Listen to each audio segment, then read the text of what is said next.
Hi friends, എല്ലാവർക്കും എൻ്റെ പുതിയ വീഡിയോയിലോട്ട് സ്വാഗതം. ഇന്ന് ഞാൻ ചെയ്ത് കാണിക്കുന്നത് മാങ്ങ വെച്ചിട്ടുള്ള ഒരു കറിയാണ്.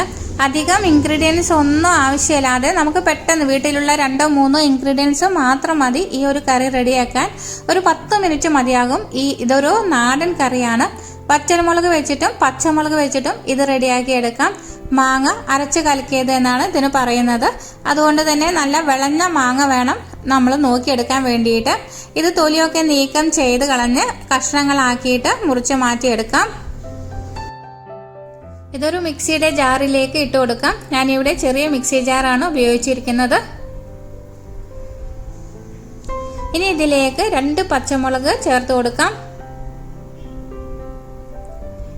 പച്ചമുളക് ഒന്ന് കഷ്ണങ്ങളാക്കിയിട്ട് മുറിച്ചിട്ട് കൊടുക്കാം.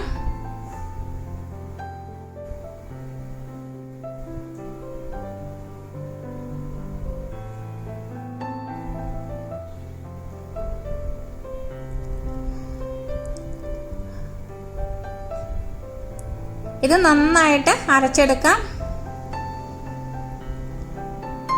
ഇപ്പോൾ ഇത് നന്നായിട്ട് അരഞ്ഞു വന്നിട്ടുണ്ട്. ഇനി ഇതിലേക്ക് 2 പിടിയോളം തേങ്ങ ചിരകിയത് ചേർത്ത് കൊടുക്കാം. അല്പം വെള്ളം ചേർത്ത് കൊടുക്കാം. വെള്ളം ചേർത്ത് കൊടുക്കുമ്പോഴും നമ്മൾ തിളപ്പിച്ചാറിയ വെള്ളം വേണം ചേർത്ത് കൊടുക്കാൻ. ഇതൊന്ന് തരിതരിപ്പായിട്ടൊന്ന് അരച്ചെടുക്കാം. ഫൈനായിട്ട് അരയ്ക്കരുത് കേട്ടോ, തരിതരിപ്പായിട്ട് തന്നെ അരച്ചെടുക്കണം. ഇനി ഇതൊരു മൺചട്ടിയിലേക്ക് മാറ്റാം.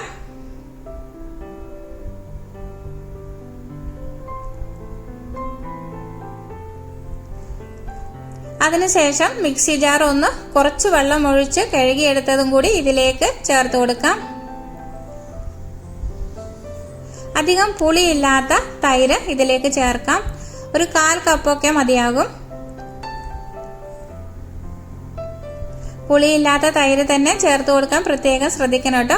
ഇനി ഇതിലേക്ക് ആവശ്യത്തിനുള്ള ഉപ്പ് കൂടി ചേർത്ത് കൊടുക്കാം. നന്നായിട്ടൊന്ന് ഇളക്കി കൊടുക്കാം.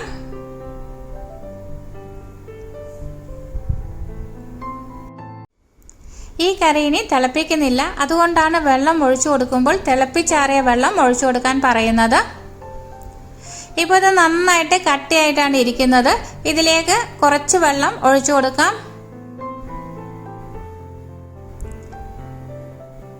നന്നായിട്ട് യോജിപ്പിച്ചെടുക്കാം.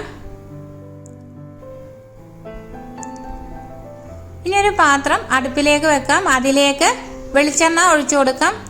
ഇങ്ങനത്തെ നാടൻ കറിയൊക്കെ ചെയ്യുമ്പോൾ വെളിച്ചെണ്ണയിൽ തന്നെ വറവിട്ട് കൊടുക്കാൻ പ്രത്യേകം ശ്രദ്ധിക്കണം കേട്ടോ. വെളിച്ചെണ്ണയിൽ വറവിടുമ്പോഴാണ് നല്ല ടേസ്റ്റ് കിട്ടുക. ഇപ്പോൾ എണ്ണയൊക്കെ നന്നായിട്ട് ചൂടായി വന്നിട്ടുണ്ട്. ഇതിലേക്ക് കടുക് ഇട്ട് കൊടുക്കാം.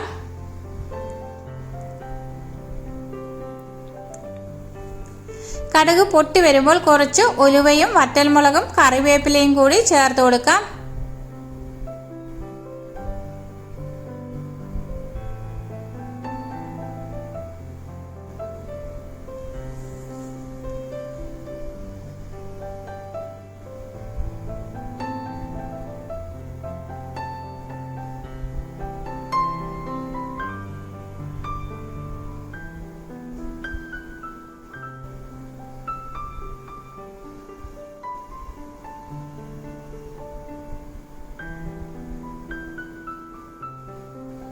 ഇപ്പോൾ വറവ് ഇവിടെ റെഡിയായി കഴിഞ്ഞു. ഇനി ഇത് കറിയിലേക്ക് ഒഴിച്ചു കൊടുക്കാം.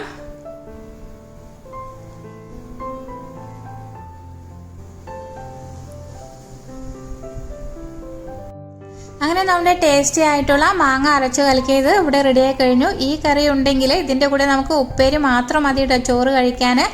ഈ ഒരു റെസിപ്പി നിങ്ങൾക്ക് ഇഷ്ടപ്പെടുകയാണെങ്കിൽ ലൈക്ക് ചെയ്യാനും നിങ്ങളുടെ ഫ്രണ്ട്സിനും റിലേറ്റീവ്സിനൊക്കെ ഷെയർ ചെയ്ത് കൊടുക്കാനും മറക്കരുത് കേട്ടോ. വലത്തുവശത്ത് കാണുന്ന ബെല്ലൈക്കൺ ക്ലിക്ക് ചെയ്ത് ഓൾ എന്ന് പ്രസ് ചെയ്താൽ മാത്രമേ ഞാനിടുന്ന അടുത്ത വീഡിയോയുടെ നോട്ടിഫിക്കേഷൻ നിങ്ങൾക്ക് ലഭിക്കുകയുള്ളൂ. അടുത്ത നല്ലൊരു വീഡിയോ ആയിട്ട് വീണ്ടും കാണാം. Thank you for watching. Bye bye.